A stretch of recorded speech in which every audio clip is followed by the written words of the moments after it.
The photographer who first captured the brooding gaze of a 14-year-old Kate Moss tells us why 20 years later his pictures are finally going on public display. And the time now is 16 minutes past 6, a reminder of the headlines. This is Breakfast from BBC News, still to come this morning. It's 20 years since Kate Moss's first ever photo shoot. We'll see those pictures and meet the man behind the camera. Now, 6:40. It's 20 years today since Kate Moss launched a modelling career that would turn her into one of the most famous faces in the world. She was first photographed at the age of 14 for a modelling agency. Now, the man behind the camera that day has released some of the original shots exclusively to the BBC. Emma Jones has been taking a look. She's Vogue's most wanted cover girl and the UK's most famous catwalk export. Kate Moss is literally worth her weight in gold to the British fashion industry. And this is her first ever photo shoot at the age of 14, exactly 20 years ago, and released exclusively to the BBC. Photographer David Ross did some shots of the Croydon teenager for a modelling agency. These are some of my test prints, which is really, really gorgeous of her. Here we have tremendous attitude and power. Her success now means Ross had to photocopy his diary entry for the National Portrait Gallery to prove the date. The seeds to her stardom are probably in these first shots, but Kate Moss has managed to blossom into far more than a model. Emma Jones, BBC News. Well, the man who took those first ever shots of Kate Moss back when she was just a teenager from Croydon is here, photographer David Ross. Good morning. Good morning. And you've brought in the contact sheet and some of the photos that you took on that very first session. We know now she became an international celebrity model, but could you tell then that she had that potential? Well, it's funny, she was so ahead of her time, all credit to her agent Sarah at Storm who sent her to me, because, you know, at the time in 1988 it was all about big shoulder pads and big hair and lots of makeup and lots of money, but those times were sort of coming to an end. And fashion was definitely looking for something else to try and break that mould. And Kate was the perfect answer because she was completely opposite to everything that was going on, and it was time for change. Now, you very kindly brought in one of the contact sheets here, which these are from the very first session you did with her, when she had long hair. Yeah. And just talk us through, you know, what you saw when you first saw her sat there and you were clicking away. What were you thinking? Well, she had such an open face. I wasn't sure what to make of her at first. She was very young, and I didn't really know how much she knew. So the first thing to do was to make sure that to see how she moved and see how she responded to camera. And as you can see from some of these, even on the very first few frames, it's quite remarkable. She sat and she just fitted so well and was so comfortable in front of the camera, and you know, she wasn't taking much direction at all for my first role, which is remarkable. Looking at these pictures, I'm sort of thinking that those could almost be taken. I mean, I know not of her, but they're quite a contemporary look now, aren't they? I mean, you do see quite a lot of fashion shoots a bit like this with a slightly wilder look, don't you? You do, but I'm a portrait photographer essentially now. I was doing quite a lot of fashion back then, but what's interesting about these is that if some of the expressions, which are really the key to whether a model is you know, convincing for whatever she's doing. Kate has managed to you know, give off something that's so good that even though she's so young, it's something that we recognise here today. And what strikes me about them is that she was 14 when these photographs were taken. Yes, she was. She could be 24 in these photographs. So, I mean, she seems ageless, and even now, 20 years later, she could be any age. That's right. She has a kind of timeless quality about her look.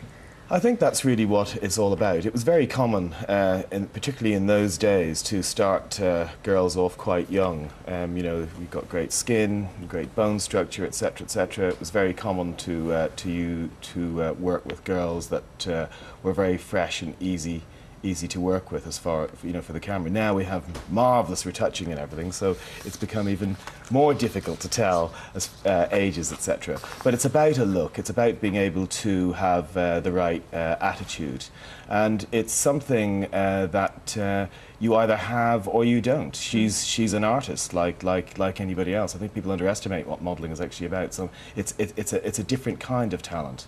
It's intriguing looking at those pictures. Thank you very much for bringing them in this morning. And we're going to be talking to you later on as well. Thanks very much indeed. Thank you. You're welcome. Cheers. Well, the photographer who took those pictures, David Ross, is here, and so too is Daily Telegraph's fashion editor, Hilary Alexander. Good morning to both of you. Morning. We're going to linger for a moment. We've got the pictures down here, and David, just explain to us, this was the first set of photographs ever taken of Kate Moss. So what was the situation? Where were you? What was happening? Well, I was starting out as a fashion photographer back in 1988. And I had a relationship with Sarah Dukas at Storm, who relied on me to take pictures for her new girls while she was establishing the agency at the time. So Kate was one of those girls who turned up on my doorstep when she was only 14, all the way from Croydon, believe it or not, by herself. So actually, in actual fact, when she turned, I had to send her home because she didn't have any chaperone. I didn't want to photograph a 14-year-old girl by herself, which was actually quite awkward to tell a 14-year-old girl such things. But she sat down, and this was the result. She sat down, and the result was actually amazing. It was very much the end of the 80s, and you know, fashion was certainly looking for changing times, and she was it. She had a natural ability to express herself on camera. Now, Hilary, just go back to that time. Right. As David was saying, it was a time of big, Yes, wasn't it? it was Everything like was big. Dynasty, the supermodel, Yes. power shoulders, And then big we hair, had- lots of makeup, Then we tall had- girls. Then we had this girl. This turn tiny, up. So innocent little waif. why did people just buy into that straight away? Well, I think for a start, there's an honesty about Kate. Especially this one, I think she looks like a young Katharine Hepburn. She is staring straight into the camera, unflinchingly, but there's a wise, knowing kind of look in her eyes, and yet she is innocent and young. Yes, and was it, David, just take us through the process. You took these pictures, she was 14. What happened next in terms of her career? How quickly did it sort of take off? It was like a rocket. I mean, the only thing that slowed her down at that point was the fact that she was still in school. I mean, when she came to me, it was half term, as it is now, for many children, and that was the only reason that she was actually able to get away to, you know, to have the session done.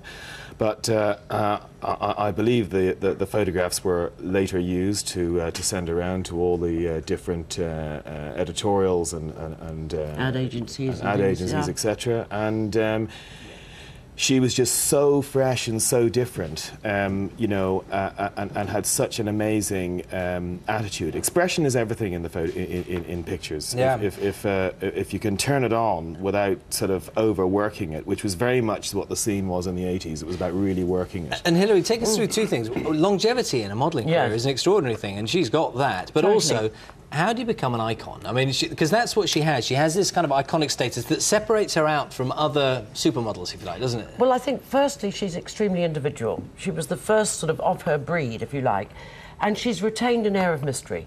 There's a sort of Garbo-esque quality. She doesn't give interviews. And yet, at the same time, as well as being mysterious and alluring, a lot of people can look at her, especially when they see photographs of her without makeup, and think, well, she's actually a little bit like me. She's a bit of the girl next door, still. Exactly. Because she doesn't look too done up. I mean, there's always an essence of Kate showing through. And I think, in a sense, you know, as they say, you can take the girl out of Croydon, but you can't take Croydon out of the girl. Absolutely. And I think there's still a hint of that mischievous, naughty Croydon teenager that comes through. I'll give you the chance, David, to say that as she sat down for that first time, you could see the trajectory that was going to happen. Did you know straight away? I didn't honestly know straight away because we were involved in another world of you know, the 80s. It was very much you know, the power woman look was still very much the issue, and I was very conscious of making sure that I could you know, capitalise on that more than anything else while I was trying to get my career started. But there was just something about her. I mean, she was Wonder Wife, not Wonder Woman.